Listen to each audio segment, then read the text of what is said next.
Егемен Кыргызстан саясий партиясынын лидери, белгилүү коомдук ишмер, саясатчы Атахан Кимсанбаевич Мадумаров агайыбыз бизге конок лекция өтмөкчү.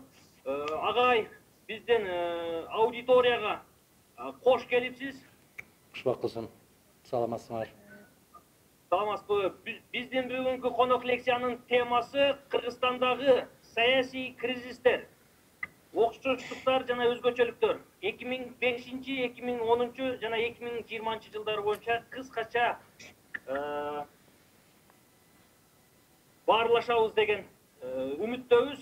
Бизге бөлүнгөн убакыт жанагы Zoom'да чектелүү 40 минуттадан кийин бул өчөт тагын кайра эле ушул ссылка менен кирип лекциябызды улантууга мүмкүнчүлүгүбүз бар. Эмесе форматын сүйлөшүп алсак, Атахан Кимсанбаевич, сиз макул болсоңуз суроо жоопту көбүрөөк кылабызбы? Кандай өзүңүздүн пикириңизди айтсаңыз? Каалаган суроону бергиле, мен кыскача жооп берем. Тарыхчылар болгон болсоңор жарым сөздөн түшүнөбүз го бири-бирибизди буюрса. Рахмат. Дагы бир эскерте турган нерсе, бул азыр конок лекцияга Ош мамлекеттик университетинин технологиялык Ош Жалал Абад Баткендеги жогорку окуу жайларынын студенттери, айрым мугалимдер жана шаардын кээ бир тургундары дагы катышып отурат.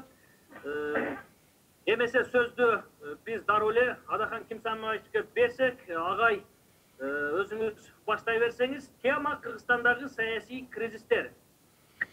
2005, 2010, 2020 жылдар. Рахмат. Калганыбыз микрофонду өчүрөбүз. Эгер кимде суроо болсо, агай сүйлөп бүткөндөн кийин кол көтөрүп өзүңүздөр тааныштырып суроо бере берсеңиздер болот. Анда Атахан Кимсанбаев сизге ийгиликтерди каалайбыз. Рахмат Жолдошбек мырза. Биринчиден сиздер менен жолугушуп отурганга кубанычтамын. Экинчиден биз тарыхчыларбыз, тарыхта баардык нерсени так айтышыбыз керек. Мени коомдук ишмер деп атасыз. Мен коомдук жумушта бир күндө иштеген жокмун. Бизде негизи ишмерлер экиге бөлүнөт. Коомдук ишмер, анан саясий ишмер, саясий мамлекеттик ишмер. Кээде журналисттер ушундай деп айтып коет да, коомдук деген иштерде мен иштеген эмесмин. Ошондуктан ортодон чыгып атабы бирөөлөр, Айрымдары. Сиз деме кыла берсеңиз болот, сүйлөй берсеңиз болот агай. Мен мындай кылалы. Жалпы жанакындай баа берип коюңуз деген суроону айттыңар. Жалпы баа бергенде күнүмдүк эле жанакы АКМ пресске кирсеңер, мен ар бир жагдай боюнча өзүмдүн баамды берип келатам. Саясатчы катарында дагы, тарыхчы катарында дагы мына ошону бир канча убакыт өткөндөн кийин аны мезгил өзү далилдеп атат. 2005 жылкы болгон баягы өзгөрүүлөр бул астынан бышып жетилген. Астынан бышып жетилип, баягы тарыхта жакшы сөз бар эмеспи? Асты жак баштакыдай жашаганды каалабай калган кезде, бийлик баштакыдай башкара албай калган кезде революциялык кырдаал түзүлөт деп 2005 жылы демилге ошол астынан чыккан, эл тарабынан чыккан, бышып жетилген. 2010 жылкы болгон көрүнүш бул саясатчылардын, саясий кандайдыр бир партиялардын бирикмесинин уюшулган бир кандай дейбиз, оодарышы дейбизби, өзгөртүүсү дейбизби, төңкөрүшү дейбизби, революция дейбизби, кимге кандай жакса ошондой кабыл алсын, бирок тарых бирөөгө жагайын, бирөөгө жакпайын дегенди жакшы көрбөйт, тарыхта так баа берилиши керек. Ал эми кечээки 5 октябрда болуп өткөн окуя бул бир ууч кызыкчылыктын аркасынан болгон окуя катарында кабыл алышыбыз керек дагы. Муну бийликти жөн эле басып алуу жолу деп баса белгилеп айтышыбыз керек.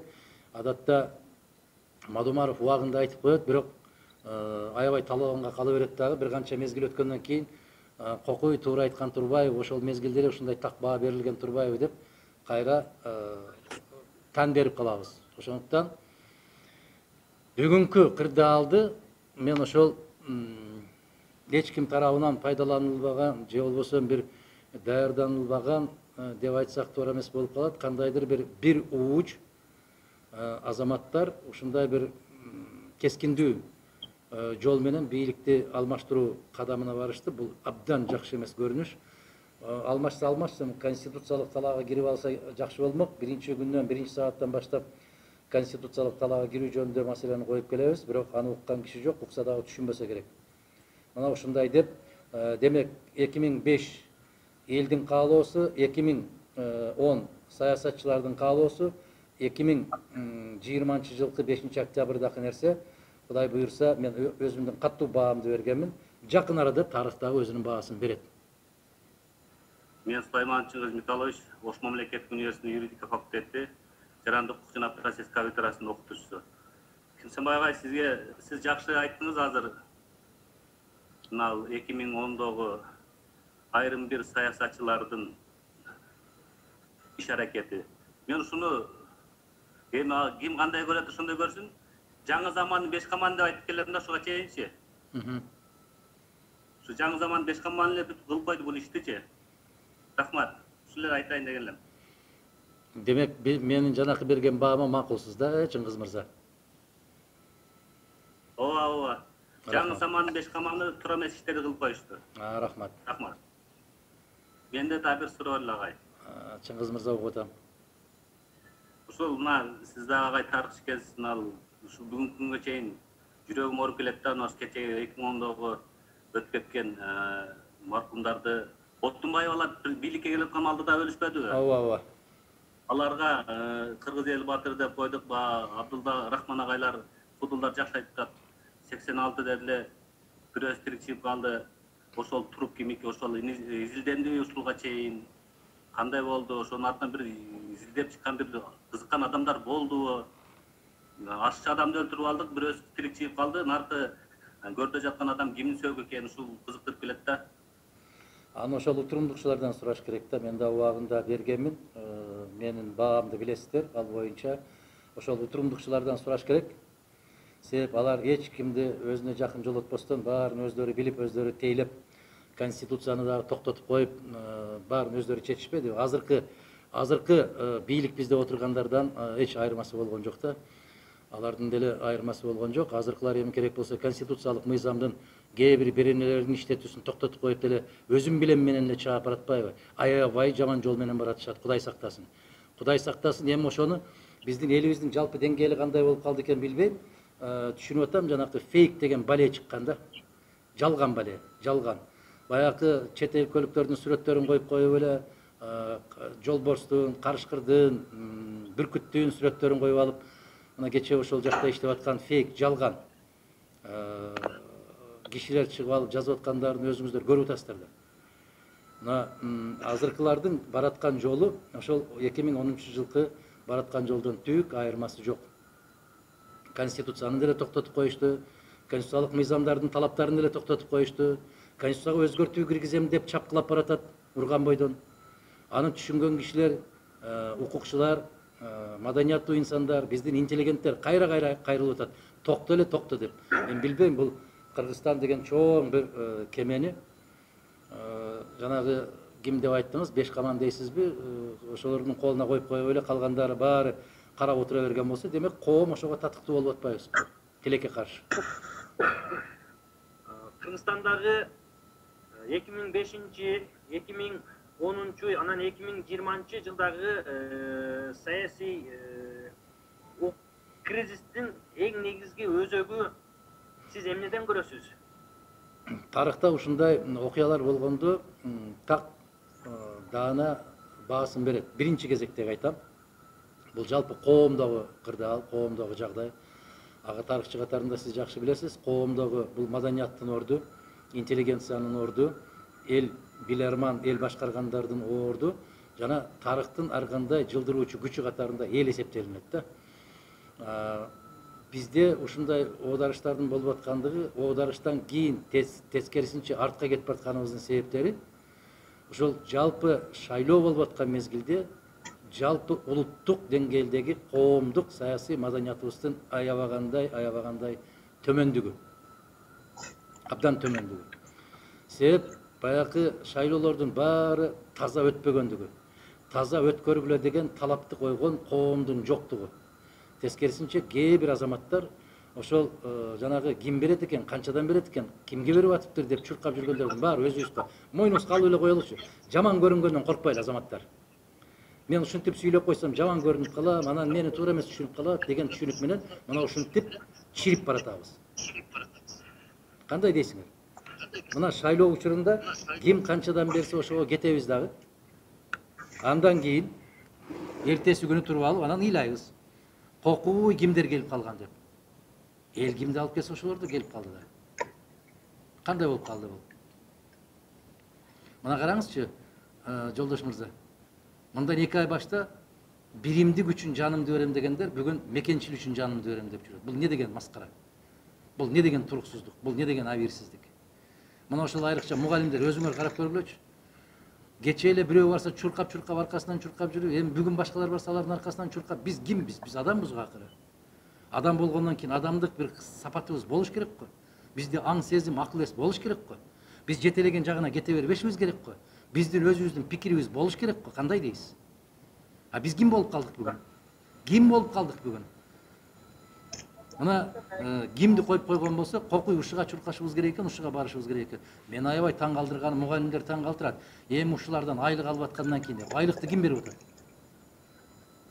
Айлыкты сиздин, биздин иштеп аткан балдарыбыз мамлекет берип атат. Бир киши бермек беле айлыкты. Ушунчалык эле аң сезимибиз төмөнбү деген ойго келип кетесиң адам. Мына конституцияны талкуулап атпайбызбы? Коомдук талкууга коюп атышат. Эми бул жоголуп кеткен конституцияда эмне зарылчылыгы бар дейм да, ушунча тополоң кылыштынчы. Андан көрө ушул мүмкүнчүлүккө карап туруп эле бийликтин президенттик башкарууга келишине шарт түзүп кое бербейли. Эми ушунча тополоң кылыштын эмне кажети бар? Кыргыз эли дагы бир тыныч жашасын да. Биринчиден, Рахмат, Кежебек мырза. Биринчиден, президенттик башкаруу деген бул жападан жалгыз бүтүн Кыргызстандын программасы эле.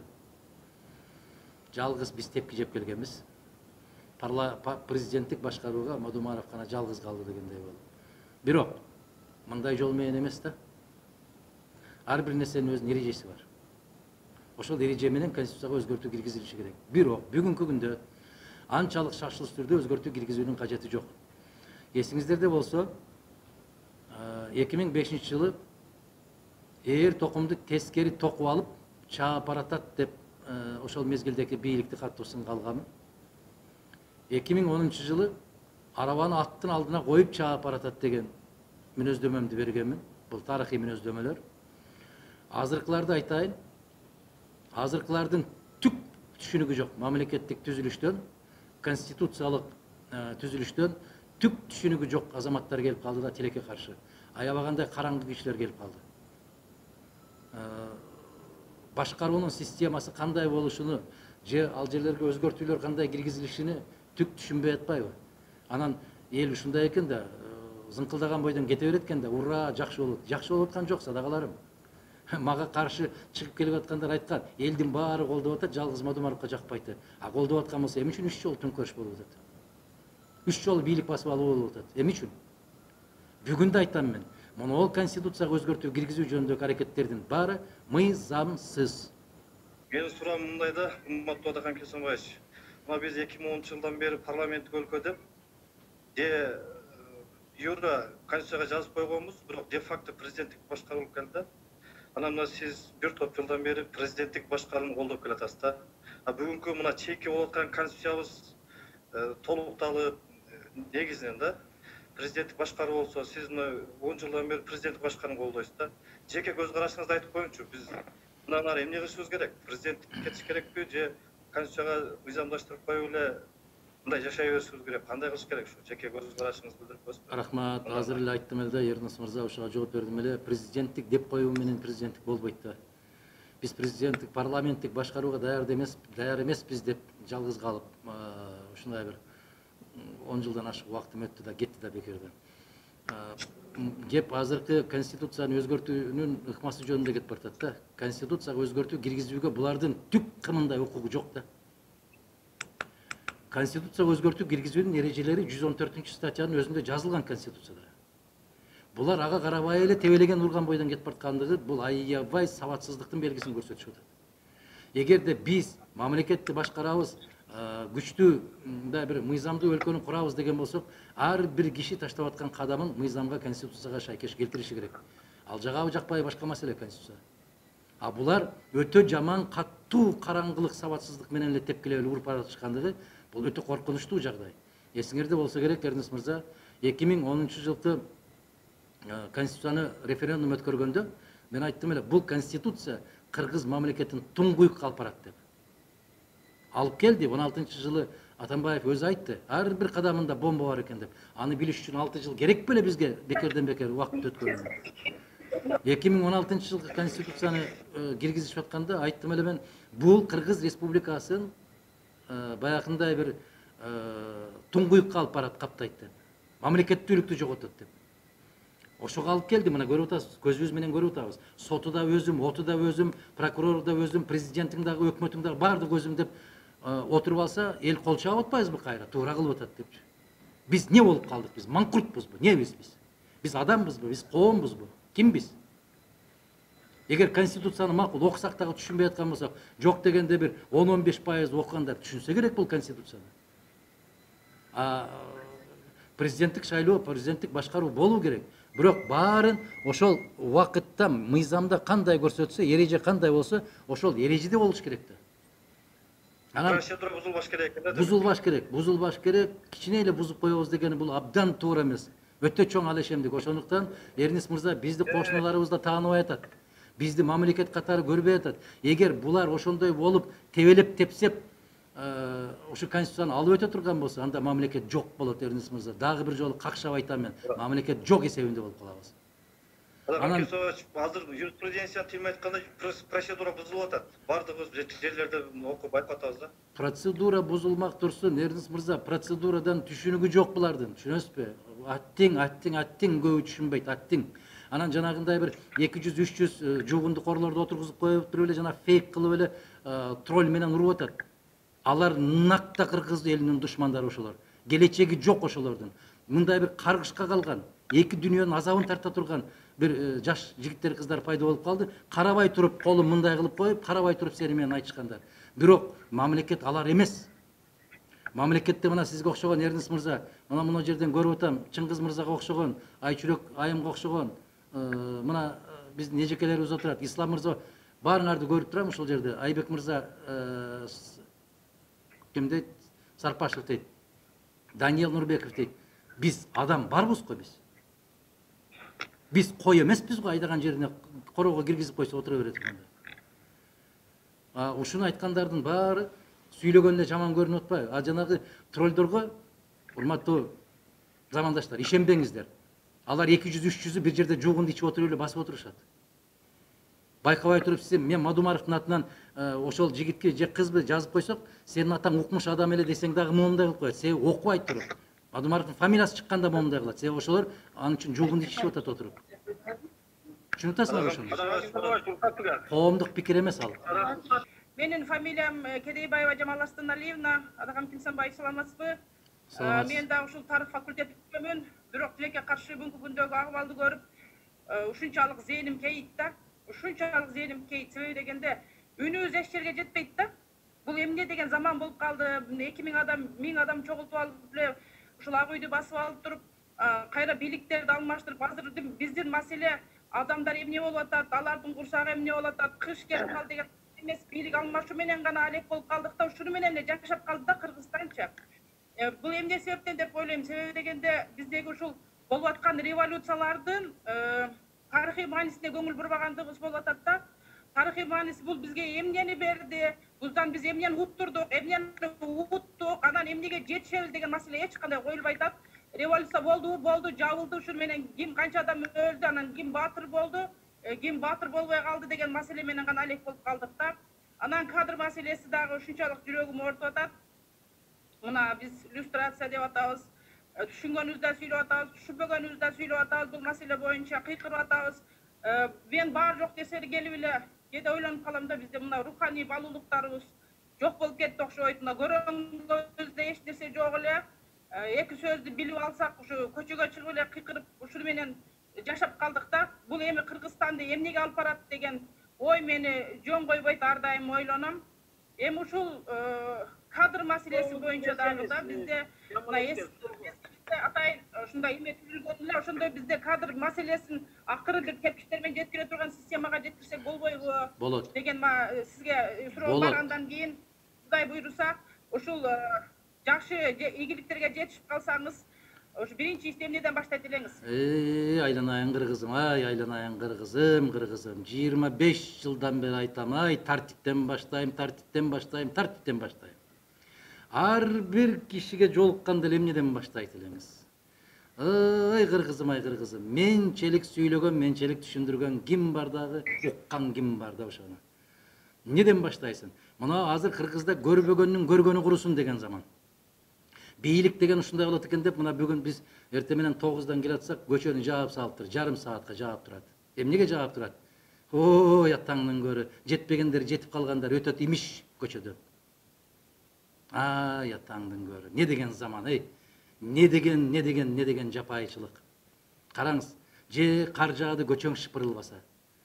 Же кар жааган жерден баягы жөө адамдар басчу тепкичтериң тазаланбаса. Кайсыл арыңа жарым саат көчөнү жаап кортеж менен өтөсүн садага. Көрбөгөндүн көргөнү курусун деген. Сабатсыздардын ушунчалык бир арыңа келесиң да, ушул кандай элсиң сен, айланайын өзү.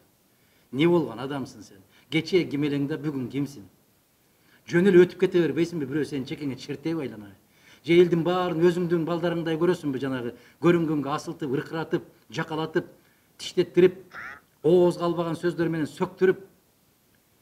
Эгерде бүгүн мына Мустафа Кемал Ататүрктүн сөзү аябай Кыргызга дал келип турат да. Уктап жаткан эл же жок болот, же кул болуп ойгонот дейт. Жата бер, айланайын, жата бер. Бул кандай? Эгер биз келип кала турган болсок, биринчи кезекте мына 5 октябрдан берки болуп аткан алешем болгон бүтүн бардык мыйзамсыз чечимдердин баарын жокко чыгарабыз. Конституцияга өзгөртүү киргизүү мыйзамсыз. Булардын отурганы мыйзамсыз. Парламент 28 октябрдан кийин булар мыйзамсыз олтурат. Ар бир олтурган сааты, ар бир алып аткан айлыга арам, ар бир кабыл алып аткан чечими мыйзамсыз. Булардын укугу 28 октябрда бүткөн. Мен Сидербек Мирлан международные отношения окуйм, Ош мамлекеттик университетинен. Эл аралык байланыш. Эл аралык байланыш ооба. Мен орусча кыргызча аралаштырып сүйлөшүп жүргүм, кээ жерлерде мен кээ жерде проблема болуп. Менде мындай суроо, сиз кандай жаңы система түзөт элеңиз, если болсо, если азыркы полный жаңы конституция тура эмес болгон болсо, биздин үйлүштүрүш тура эмес болгон болсо, кандай тарбия биринчиден мындай определенный бир система болуш керек да, что тарбия деген сөздө эмне бар? Кайсыл жерде кандай жүрүш керек? Ошондой тарбия кандай тарбияларды айтат элеңиз, анан кандай жаңы система көрсөтөт элеңиз, чтобы чисто для развития, чтобы развиваться нужно изменения в какой-то мере. Анан менин чисто өзүмдүн оюмча жаңы конституция жакшы өзгөрүлүшкө алып келет деп ойлобойм, бирок ошол өзгөрүлүш кичине өнүктүрүү жагына алып келе беле деген оюм бар. Ошол кандай? Ошол тура эмес болсо дагы, бирок 20 жылдан бери эч нерсе өзгөрбөй атат да, ошол эле акыбалда кетип атабыз. Мирла мырза. Ар 5 жыл 10 жылда. Мирла мырза. Эч кайсы конституция жакшылыкка алып келбейт. Эгер адам өзү каалабаса. Конституция бул кагаз, бул китеп. Аны иштете турган адам болот. Анан бир нерсени өзгөртөт десе эле ойлой бересиңер да, отуруп алып, ошол жакшылыкка алып келсе керек. Келбейт. Жакшылыкка келиш үчүн биз өзүбүз адам болушубуз керек. Мамлекет болушу керек. Анан кайсыл сөздөрдү айтат элеңиз дегенде, мына Накыл сөз казынасы деген китеп бар Кыргызда. Мына ошол жерде баары айтылган. Кандай тарбия бериш керек? Бала кандай болуш керек, кыз кандай болуш керек, ата кандай, эне кандай болуш керек, эл кандай болуш керек, эр азамат кандай болуш керек. Баардыгы ушул жерде жазылган да. Миңдеген жылдар бою элибиз жөн эле конституциясы жок эле алып келген ушул баалуулуктарды, каада салттарды. Саламатсызбы, урматтуу Адахан Кимсанбаевич. Мен Азизбек кызы Нургулова 119 тайпасынын студенти. мен бериши суроо мындай да, кечээки 5-октябрь окуясында бул ошол митинг уюштуруучулар, бул саясий партиялар эле да. Ошол партиялар ошол митинг уюштургандан кийин ошол болуп аткан окуяга жоопкерчиликти мойнуларына алган жок. Ошол тууралуу айтып берсеңиз, анан азыркы учурда кадр маселеси демекчи, бул бийликке жаштар келсин деп атышат. Бирок азыркы өзүбүз билгендей жаштардын баары эле окурман эмес, окууга тапшырган эмес. Бул мигранттар бар, окуя калгандардын статистикасы дагы жогору. Ошого байланыштуу анан жаштарды бийликке келсек, бул биз үчүн кандай болот? Азыркы учурдагы абал менен ошону салыштырып кичине айтып берсеңиз. Рахмат, чоң. Ошол 5-октябрда аянтка чыккан саясий партиялардын митингиндеги талап бирөө болгон, жогорку кеңешке шайлоонун жыйынтыгын жокко чыгаруу. Бүттү, башка талап болгон эмес. Шайлоолор өтө арам өттү, өтө мыйзам бузуулар менен өттү. Биз бүтүн Кыргызстан тиги Жээнбековдун сүймөнчүк болгон 3 партиясынан башка жападан жалгыз элдик партия катарында биз өткөнбүз, башка бир да партия өткөн эмес. Биз дагы өткөнүбүзгө карабай туруп, шайлоонун жыйынтыгын жокко чыгаралы деп айттык. Эмнеге? Себеп көрүнгөн жердин бүт баарында жалган менен өттү. Сатып алуу менен өттү. Эми сатып алгандарды эле тепкилей бербей, сатылып аткандарды эмне дешибиз керек, урматтуу карындашым? Кандай дешибиз керек биз? Үйүңөргө чейин кууп барып чөнтөгүңөргө салып аттыбы, оозубузга салып аттыбы? Жокко. Нургүл айым. Ошондой го. Өзүбүз ошого чуркап аттык го. Мына айрыкча студенттердин силер баягы паспортуңарды жыйнап атып, зачеткаңарды жыйнап атканда ким жыйнап атты? Үйүңөргө барып сурап алып аттыбы? Өзүбүз чуркап барып берип аткан. Муну да мойнубузга алышыбыз керек. Анан Жаштар маселеси боюнча, агай. Анан жаштар маселеси боюнча Нургүл айым, мен сиздин 100% пикириңизге кошулам. Жаштар деп эле кыйкырыштын кажети жок. Жаш болобу, кары болобу, кеп жашта эмес, кеп эмнеге жөндөмү бар. Эмнени көтөрүп кете алат, эмнени алып кете алат. Сиз туура айттыңыз, жаштар көбүнчө окубай калдык деп. Тилекке каршы ошондой. Мамлекеттик түзүлүш деген, мамлекеттик башкаруу деген ал жаштарга карабайт, тарбияга карайт, тажрыйбага карайт. Ошондуктан мыкты азаматтарыбыз бар, жигиттерибиз, кыздарыбыз бар. Алардын алдында сөзсүз устаттары болуш керек. Дасыккан азаматтарга ошолорду бөлүп берип даярдоо милдетин мойнуна жүктөшүбүз керек. Мен сиздин пикириңизди колдойм, Нургүл айым. Ассаламу алейкум, Адахан Кесенбаевич. Алейкум ассалам. Жана ошондой эле ошол конференцияда отурган жалпы жамаат. Менин бүгүн ошол конференцияда Адахан Мадмаров сизге бере турган суроо. Биздин ушул мамлекетибиздин канчалык кыйынчылык көрүп атсак, ошол кыйынчылыктын болуусуна демократия кандай таасирин тийгизди? Биз демократия өтүүгө татыктуубузбу? Мен ушул суроону берейин дегем. Рахмат, чоң. Рахмат, Максуда айым, сурооңуз абдан маанилүү, жүйөлүү. Демократиянын ашмалтайын чыгардык биз. Сөз эркиндиги деп сөзгө жооп бербей калдык. Адам эркиндиги деп адам баскан турганына жооп бербей калды. Бала эркиндиги деп бала ата менен эненин алдында эч ким болбой калды.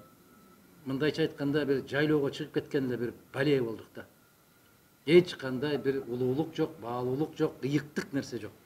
Мына ак үйдүн тегерегиндеги баягы тосмону алып салып, биз жыргаттык деп атат да. Эми тосмо бирөөгө тоскоолдук болуп атса керек эле, эми ал жака өтүп киргенге тоскоол болуп аткан болсо керек эле. Бирок ал деген ак үйдүн ыйыктыгы ал. Ал мамлекеттик символ. Мамлекеттик символ корголот. Жок дегенде жанагындай бир бала бакчанын дагы чек арасы болот. Ар бир мектептин короосу болот. Ар бир үйдүн короосу болот. Ошол сыяктуу эле мамлекеттин ак үйүнүн дагы короосу болуш керек эле. Бул элге жукпаган, өтө арзан, жасакерленүү, элге жагынуунун жолу. Тоскоол кимге тоскоолдук кылды ал? Ак үйгө кирип барам дегендерге гана тоскоол болушу мүмкүн, башка кишиге тоскоолдук эмес.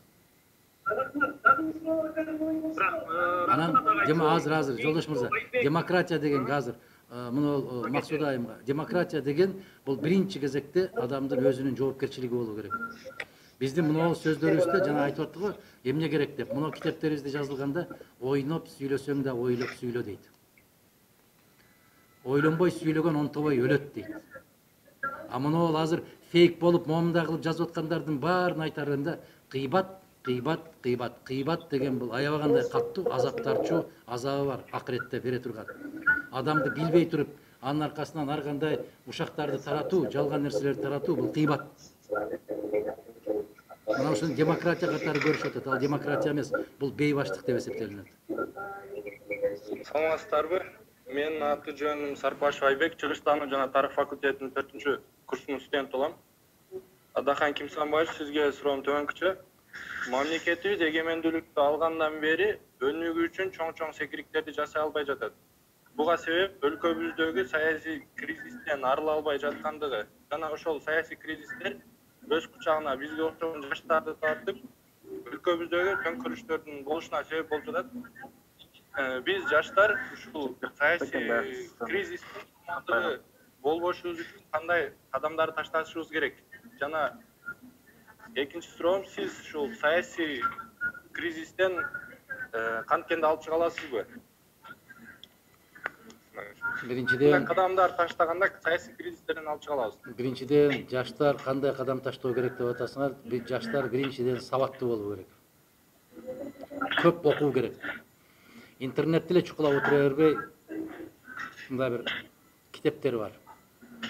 Ошолорду окуу керек, сабаттуу болуу керек. Жаштар өз алдынча ой жүгүртүүнү үйрөнүшү керек. Деп атпайбы, деди деп уктум, деди дептир деген сөздөрдөн алыс болушубуз керек да. Мына интернетте эмне жазылса эле ошонун баарын туура көрүп атпайсыңарбы? Андай эмес. Анын үчүн китеп окуш керек, билимди аябай көтөрүш керек. Ошого Айбек мырза, биринчиден билимдүүлүктү көтөргөн болсок, көрүнгөн жака көрүнгөн жетелеп кетсе, ал жака бул жака чуркабай, өзүбүзчө акыл жүгүртүп, өзүбүзчө анализ бергенди үйрөнгөн болсок, ошондо алдыга жыла алабыз. Эмне үчүн ушул кезге чейин алдына жылбай атканыбызга өзүңүз абдан туура айттыңыз. Коом канчалык сабатсыз болсо, аны көрүнгөн жака жетелеп кетүү аябай оңой болот. Айтып атпайсызбы? Жаштарды колдонуп, биз ошол саясий кризистин куралы болуп атабыз деп. Абдан туура айттыңыз. Эми эгер жаштарды колдонуп кетип бараткан болушса алар, силерди көчөдөн кармап алып, машинага салып, бир жерге алып келип ташып аткан жок да. Ушул жерге келгиле, ушундай нерсе болот экен десе, чуркап барып атабыз да өзүбүз. Айбек мырза, туурабы? Анан дагы жолдон баратып сурап коюп атпайбызбы, канчадан берет экен деп. Анан келип аянтка келип туруп алып кыйкырып атабыз. Эмне деп кыйкыралы деп. Ким деп кыйкыралы деп сүйлөп аткандарды биз угуп атпайбыз, көрүп атпайбызбы өз тилекке каршы. Ошондуктан келгиле ар бирибиз өз алдыбызча ой жүгүрткөндү үйрөнөлү. Саламатсызбы? Ассаламу алейкум. Атахан Кимсанбаевич. Алейкум ассалам. Урматтуу агайлар, баштар. Агай, сизге суроом, мына бизде 3 жол, 2 жол революция дейбизби? Кыскасы бизде саясий кризис аябай катуу өрчөдү. Буга күнөөлүү деп кимди эсептейбиз? Мисалга алсак, биз эл, карапайым эл бийликти күнөөлөйбүз. Бийлик болсо эме дейт, элдер күнөөлүү дейт, дуушты сатат дейт. Ушул нерсеге, мисалы, саясий кризиске кимди күнөөкөр деп айта алабыз? Аны түшүндүм. Бир адам дейт. Саясий кризиске баарыбыз күнөөлүүбүз. Алдап койсо алданып калган эл күнөөлүү, элди алдап келип саясат жүргүзүп аткан саясатчылар күнөөлүү. Баарыбыз күнөөлүүбүз. Эл эмне үчүн алданат? Себеп караңгы. Эл эмне үчүн алданат? Себеп караңгы. Напсини токтото албайт. Анан башыбыз айланып калды. Ал сүйлөсө да туура, бул сүйлөсө да. Өзүңүз кандай деп ойлойсуз? Өзүңүз чечим кабыл ала аласызбы? Өзүңүздүн пикириңиз кандай деген суроого жооп таппай калган элибиз бар. Анан колдоп коелу деп коет. Мейли, башкалар барса эле кыйратмак беле, койчу, ушулар кете берсин, бизге жакшы жанакы футбол тепчү жер куруп берди, анан улак чаптырып берди, анан дискотека кылып берди. Баарыбыз күнөөлүүбүз. Баарыбыз пейлибиз. Чоң рахмат. Саламатсызбы, Адахан Кимсанбаевич? Саламатчылык. Мен сизди көмүр туткан бир мындай жаш юристмин, Кудай буйрса. Бирок мен сизди мактагым келбейт. Мен сизди мындай катачылыктарыңызды, кемчиликтериңизди айткым келип атат да.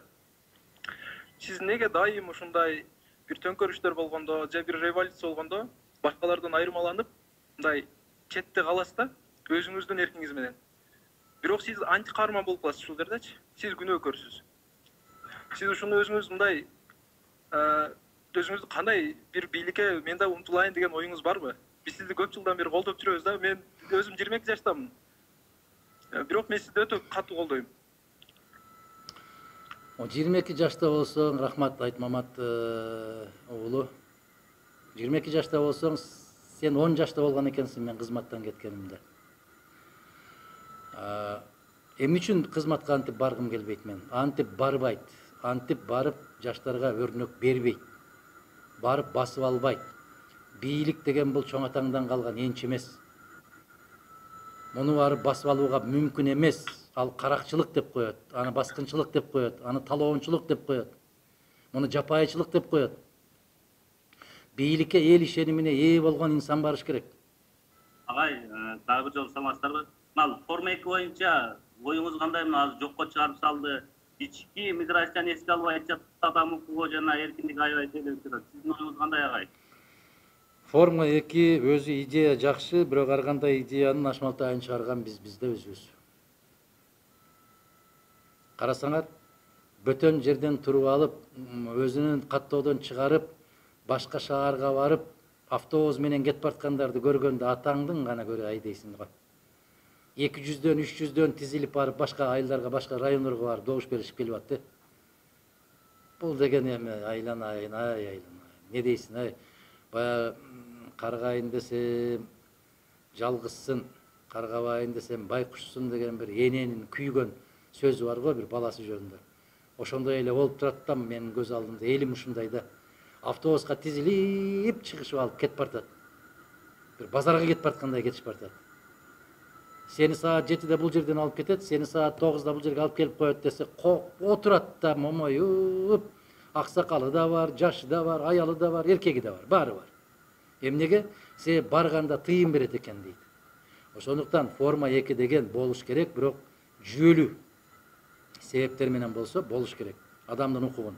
Форма 2 сыртта жүргөн, убактылуу иштеп аткан биздин жигиттерибиз да, азаматтарыбыз да калды. Бирок ошолор дагы ошо форма 2 менен дагы өздөрүнүн укуктарын колдонууну каалабайт да. Бишкектин ичинде же Кыргызстандын ичинде аябай көп ушуну каалагандар. Башка жерге барып өзүнүн добушун саткандар өтө көп болду. Автобус менен жүрүп кыдырышты го, айланайындар, аман болгурлар. Ошондоку алган акчалар азырга чейин жетип атты болду экен. Форма 2 өзү негизи калыш керек, бирок мыйзамда аябай каттуу караш керек дагы. Баягы мыйзамсыз каттоодон чыгып башка жерге барып алган кишини ошол жерге каттоого кайрадан албай коюш керек, ал бөтөн жердин жараны болуп калып калыш керек. Конституцияны өзгөртүү түзөтүүлөрдү киргизүүнүн эрежеси одуну түрдө бузулган.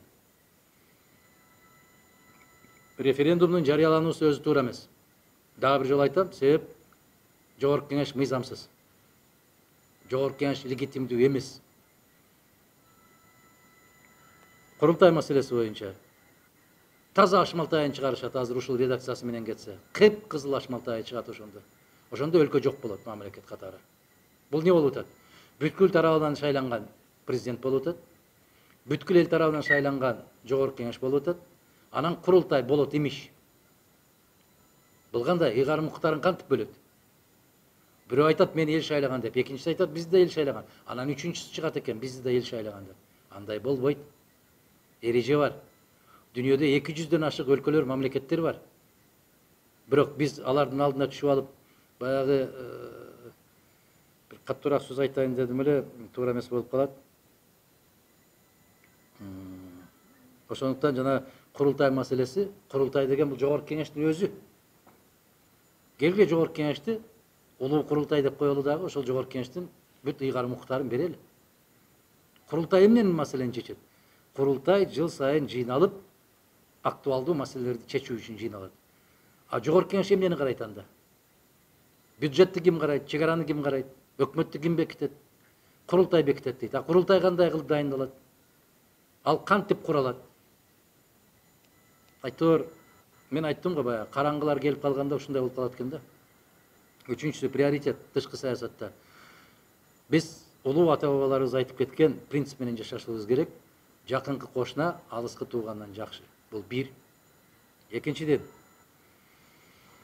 өзүңө бекем кармадагы кошунаңды ууру тутпа дейт. Бул эки. Үчүнчүсү, ийилгенге ийилген баалап берген кол эмес, керкейгенге керкейгин көктөн түшкөн пир эмес. Бул 3. Мына ушул 3 улуу бабаларыбыздын айтып кеткен сөзүн бекем кармалоо менен тышкы саясатты жүргүзсөк, кылдай жаңылбайбыз. Тышкы миграциядагы жарандарыбыздын укугу каралып атыр да. Андан тышкары ушул 90 дейт, эми 120-сын не кылып берди деген ойдомун да мен делечи.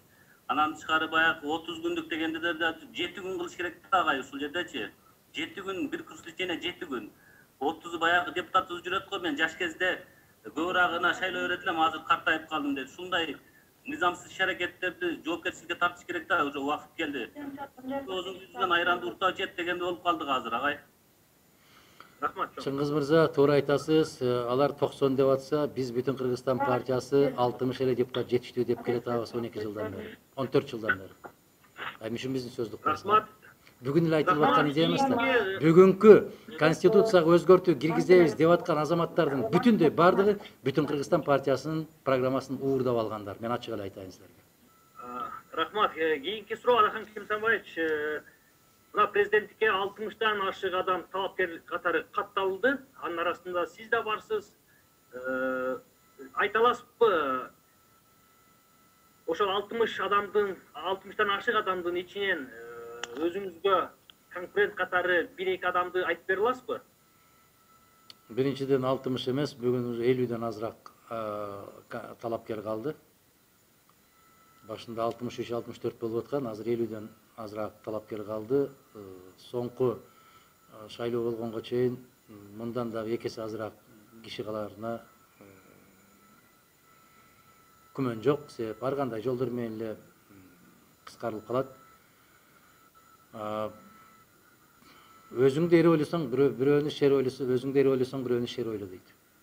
Бул талапкер мындай, тиги талапкер мындай дебейм мен. Ким талапкер болуп чыкса, мен баарына бирдей сый урмат, баары татыктуу жигиттер, кыздар деп билишим керек.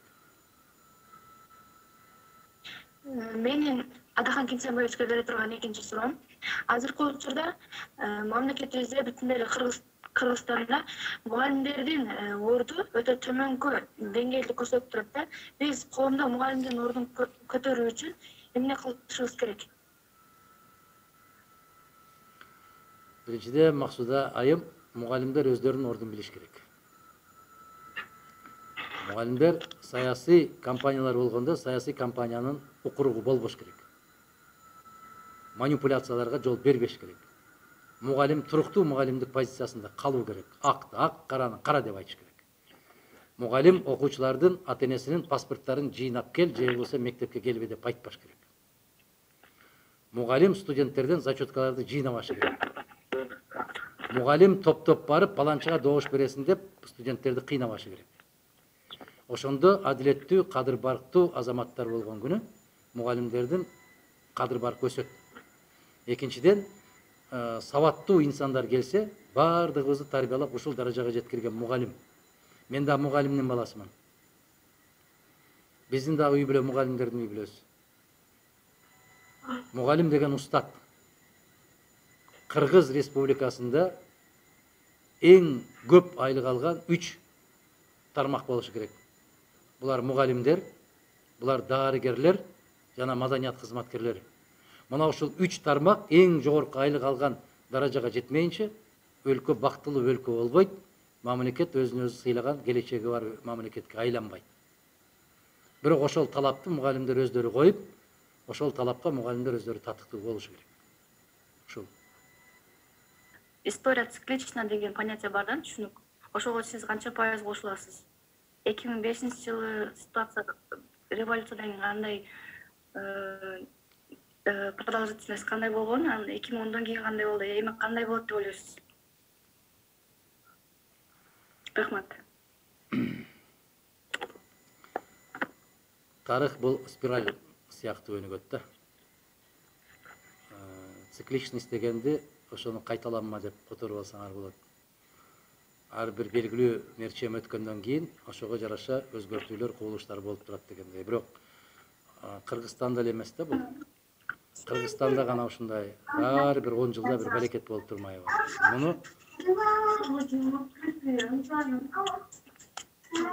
Муну перманенттик деп коет. микрофондон кошулуп кетип баратат ортодон. Перманенттик деп коет, кайталанма. Андай болбош үчүн эмне болуш керек? Ошол коомдун кыймылдаткыч күчү болгон эл тарыхтын алдында өзүнүн жоопкерчилигин сезип, алдында турган кыйынчылыктарды чечүүнүн жолун билген маданияттуу, сабаттуу коомго айланышы керек. Мына ошондо гана туруктуу бир мамлекетке айланабыз. Кечээ бир мамлекеттин президенти Кыргызстанга баа берип отуруп айтпадыбы? Өзүн өзү бутуна тургуза албай аткан мамлекет катары деп. Биз ошондойбуз. Канчалык эртерээк бутубузга турган болсок, ошончолук жанагы сиз айтып аткан кайталанма тарыхый кубулуштар болбойт. Туруктуулук пайда болот.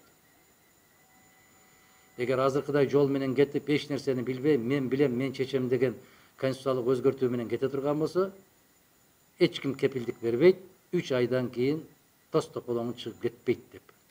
Бул коркунучтуу көрүнүш болуп калат. Мен сизге мындай суроо бергим келет.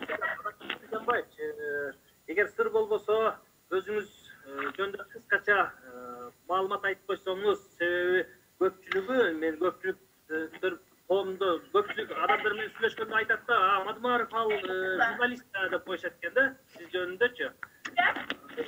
Биринчи билимиңиз кайсыл жерден, кайсыл адистикти факультетти аяктагандыгыңыз, кийин кайсыны бүткөндүгүңүз, анан үй бүлөңүз жөнүндө кыскача айтып берип койсоңуз, могул жерде жаштарга кызыктуу болот болуш керек. Ийгиликке жетүүнүн саясий карьераңыздын баштапкы боюнча кыскача айтып койсоңуз.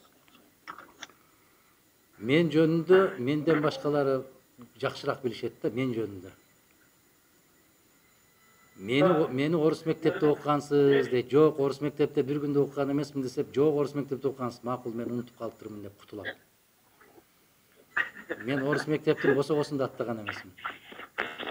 Анан сиз журналистсиз да, журналистиканы бүткөнсүз дейт. Журналистикада окуган эмесмин десем, мени жеңет. Макул дейм, мен унутуп калыптырмын. Мен тарых факультетинде окуганмын. Калинин мамлекеттик университети, азыр Твер мамлекеттик университети. Кече бир жума башта барып келдим университетке. Россияда, Москвадан 2 сааттык жол.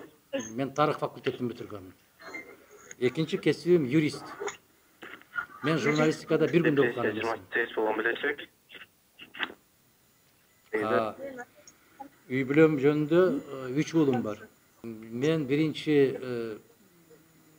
массалык маалымат каражаттары басма сөз жөнүндө министрлик бар эле.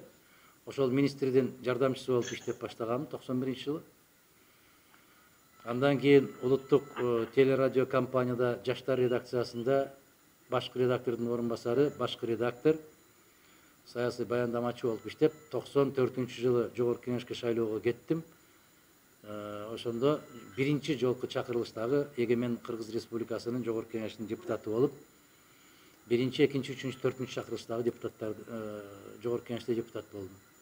Жолдошбек, урматтуу Адахан Кимсанбаевич, урматтуу конок лекциянын талкуунун катышуучулары, мен сиздерден сурайын, башка суроолор, сунуштар жок болсо, биз Адахан Кимсанбаевичке 5 мүнөткө чейин эркин микрофон берсек, агай өзүңүз жогоруда аталган теманын айланасында оюңузду жыйынтыктап, өзүңүздүн сунуш пикирлериңиз болсо айтсаңыз, анан биз да ыраазычылык билдирип, анан конок лекцияны жыйынтыктасак. Кандай агай, сөз сизде.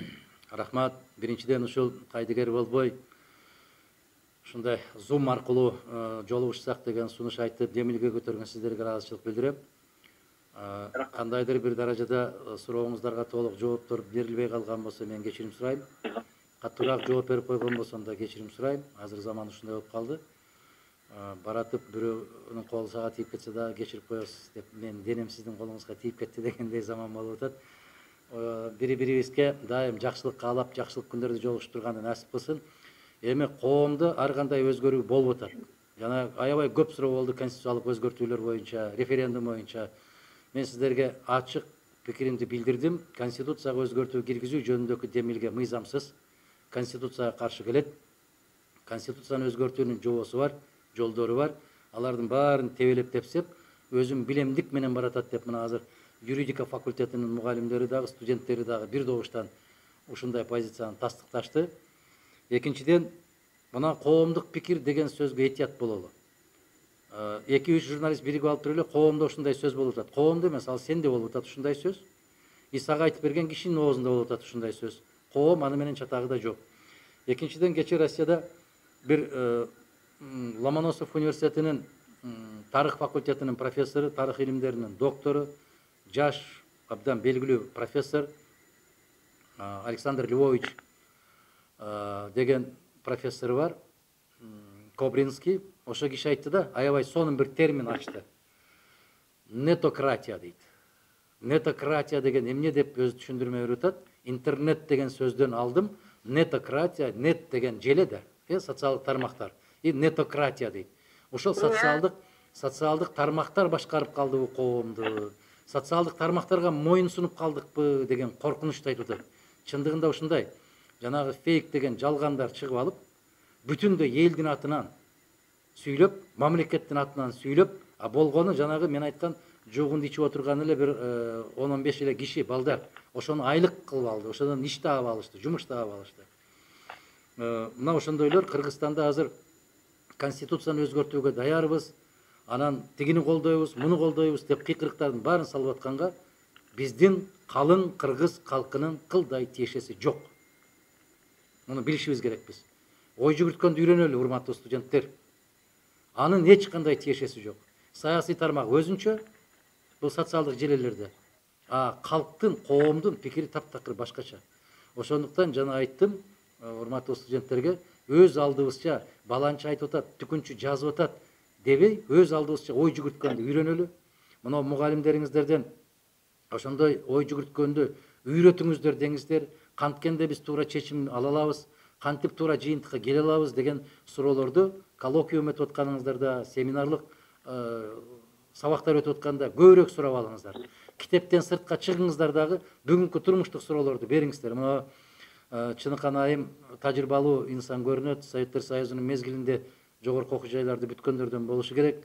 Мен дайым айтам, биздин соңку алтын казыналарыбыз Кумтөрдө эмес, тиги Жетим тоодо эмес, же жер үйдө эмес, биздин эң сонун алтын казыналарыбыз биздин Кыргызстандын керемет залкар инсандары. Биз ошол алтынды коргоп, ошол алтындардан мүмкүн болушунча пайда тапканды үйрөнүшүбүз керек деген сөзүмдү көп айтып келем. Бирок көпчүлүгү материалдык кызыкчылыкты көбүрөөк көрүшөт. Заманыбыз тынч болсун, элибиз аман болсун, жерибиз бүтүн, асманыбыз ачык, көкүрөгүбүз ток, пейилибиз түз болсун. Жаңы жыл келатат. Ар бир жылда жакшы ийгилик, жакшы тилек менен тособуз.